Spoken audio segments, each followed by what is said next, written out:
देवेंद्रजी फडणवीस साहेब यांची मंगळवारी 28 एप्रिल रोजी सोलापूरच्या हरिभाई देवकरण प्रसाला येथे भव्य विजयी मेळावा त्याचबरोबर कृतज्ञता सोहळा या ठिकाणी संपन्न होणार आहे।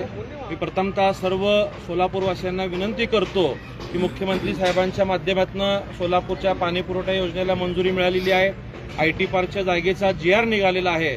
त्याचबरोबर उजनी येथे जवळपास 1,28,000 कोटी रुपयाची त्या ठिकाणी गुंतवणूक होण्याचा निर्णय देखील या सरकारने घेतलेला आहे। शासकीय अभियांत्रिकी महाविद्यालयाचा सुद्धा पुढील 15 दिवसांमध्ये कॅबिनेटची मंजुरी मिळणार आहे। ज्या अपेक्षा सोलापूरकरांच्या विकासाच्या बाबतीत होत्या, महानगरपालिका, जिल्हा परिषद, नगरपालिका या सगळ्या निवडणुकांमध्ये सोलापूर शहर व जिल्ह्यातील मतदारांनी भारतीय जनता पार्टीला भरभरून असं यश दिलेलं आहे। या सर्व मतदारांची कृतज्ञता व्यक्त करण्यासाठी मुख्यमंत्री महोदय स्वतः सोलापूरला येत आहेत। आपल्या सोलापूर व शहराचा सर्वांगीण विकास या ठिकाणी होत असताना आपण देखील या सोहळ्याचे साक्षीदार होऊयात।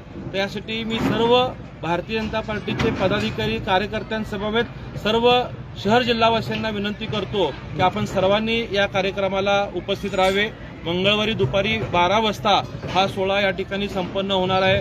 आपल्याला कल्पना आहे की सोलापूरच्या उन्हाची तीव्रता थोडीशी अधिक असते, परंतु सर्व भारतीय जनता पार्टीचे पदाधिकारी आपल्या सगळ्या सुव्यवस्थेसाठी या ठिकाणी प्रयत्नशील आहेत। अतिशय युद्ध पातळीवरती या सोहळ्याची तयारी या ठिकाणी सुरू आहे। तरी मी पुन्हा एकदा सर्वांना विनंती करतो की आपण सर्वांनी या सोहळ्यामध्ये उपस्थित राहावे। धन्यवाद। किती जणांची बैठक